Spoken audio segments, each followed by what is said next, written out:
యేసుక్రీస్తు నామములో ప్రతిరోజు దేవుని వాగ్దానం అనే కార్యక్రమానికి మిమ్మల్ని అందరినీ ప్రేమతో ఆహ్వానిస్తూ ఉన్నాం. ఎలా ఉన్నారండి? అందరూ బాగున్నారా? దేవుని కృపలో దయలో వర్ధిల్లుతున్నారా? ప్రార్థనలు చేసుకోండి. ఇప్పుడే మీరు త్వరగా లేచి వాక్యం చదువుకున్నారు, ప్రార్థనలు చేసుకున్నారు. ఏ వాగ్దానం ప్రభు రిలీజ్ చేస్తారని మీరందరూ ఎదురు చూస్తున్నారు కదా. ప్రతిరోజు దేవుని వాగ్దానం ద్వారాగా ప్రభు మీతో మాట్లాడుతున్నారు. అంత మాత్రమే కాక మిమ్మల్ని బలపరుస్తున్నాడు. అనేక మందికి ఆశీర్వాదకరంగా దీవెనకరంగా ఉంచుతున్నారు. గనుక ఈ వాగ్దానం అనేక మందికి మీరు షేర్ చేయండి. మీరు దీవించబడతారు, వారు కూడా దీవించబడతారు. అనేక మంది ఆదరించబడుతున్నారు, కన్నీరు తొడబడుతున్నాయి. గొప్ప కార్యాలు, అనేకమైన కార్యాలు సాక్ష్యాలుగా మేము వింటూ ఉన్నాం, ప్రభుని స్తుతిస్తూ ఉన్నాం. ఈరోజు కూడా అద్భుతమైన వాగ్దానం ప్రవహిస్తున్నారు. రండి వాగ్దానం చదువుకుందాం. ఆదికాండము 17వ అధ్యాయము 2వ వచనం. నిన్ను అత్యధికముగా అభివృద్ధి పొందించెదను. హల్లెలూయా. అద్భుతమైన వాగ్దానం ఈ ఉదయకాల సమయంలో దేవుడు మనతో మాట్లాడుతున్నాడు. నిన్ను అత్యధికముగా అభివృద్ధి పొందించేదను.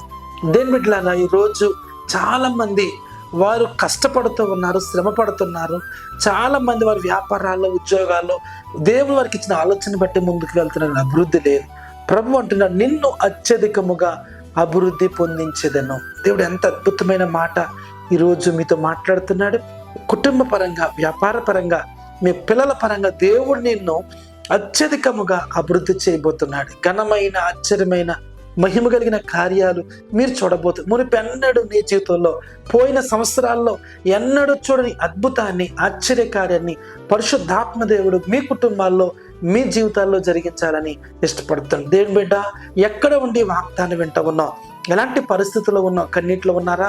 కష్టంలో ఉన్నారా? నిందలు, అవమానాలు, ఏ ప్రక్కగా చూసిన ఆశ్చర్యం లేదు, ఏ ప్రక్కగా చూసిన అభివృద్ధి లేదు, ఏ ప్రక్కగా చూసిన మేలు లేకుండా కంగారు పడిపోయి, విసిగిపోయి, ఎందుకు నా జీవితం, ఏంటి నా భవిష్యత్ అనే ఒక ప్రశ్న మీలో ఉందేమో. ప్రభు నీతోనే మాట్లాడుతున్నాడు.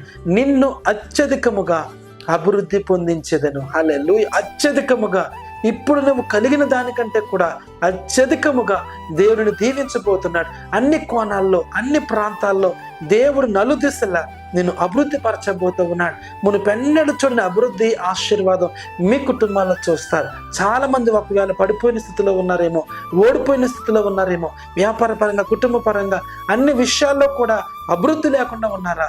ప్రభు అంటున్నాడు, నిన్ను అత్యధికముగా అభివృద్ధి పొందించబోతున్నాను. ఈ ఉదయకాల సమయంలో మంచి తీర్మానం చేసుకోండి. ప్రభు పాదాలు పట్టుకోండి. ఆయన ఎడల గొప్ప నీ పట్ల సంకల్పం కలిగి ఉన్నాడైనా. ఎందుకు భయపడుతున్నావు? ఎందుకు కంగారు పడుతున్నావు? భయపడద్దు. నిన్ను అభివృద్ధి చేయబోతున్నాడు. నువ్వు చేతులను దేవుడు దీవించబోతున్నాడు. నీ వ్యాపారం దీవించబోతున్నాడు. అన్ని రకాలుగా నీవు అభివృద్ధి పొందబోతున్నావు. ఎందుకు తెలుసా? ప్రభు నీకు తోడై ఉన్నాడు. ప్రార్థన చేసుకుందాం. పరిశుద్ధము, నమ్మకమైన తండ్రి, నీకు స్తోత్రాలు ప్రభువా. ఎంతమంది ఉదయకాల సమయం నీ వాగ్దానం విన్నారు? నిన్ను అత్యధికముగా అభివృద్ధి పొందిస్తానన్న ప్రభువా. కష్టాల్లో, కన్నీటిలో, వ్యాధులు ఉన్న వారందరినీ కూడా విడుదల చేయండి. వారి వ్యాపారాలు దీవించండి, వారి కుటుంబాలు దీవించండి. అందరికంటే కూడా అత్యధికముగా అభివృద్ధి చేస్తానన్న ప్రభు. మీరు అలా చేయగల దేవుడు కనుక నీకు స్తోత్రం. ఈ వాగ్దానం ఎంతమంది విని ప్రార్థన లేఖపిస్తున్నారో వారందరూ అత్యధికముగా అభివృద్ధి పొందుదురుగాక, దీవించబడుదురుగాక, గొప్ప కార్యాలు చూచుదురుగాక. ఉదయకాల సమయంలో అలాంటి కృప మా బిడ్డలందరికీ దయచేయమని యేసు నామమున అడుగుచున్నాము తండ్రి. ఆమేన్, ఆమేన్. హల్లెలూయా. ప్రభు మీ అందరితో మాట్లాడాడు. నిన్ను అత్యధికముగా అభివృద్ధి పొందించేదను. మునిపెన్నడూ చూడని అభివృద్ధి, ఆశీర్వాదం నువ్వు చూడబోతున్నావు. అలాంటి కృప దేవుడు మన అందరికీ దయచేయను గాక. ఆమేన్. God bless you.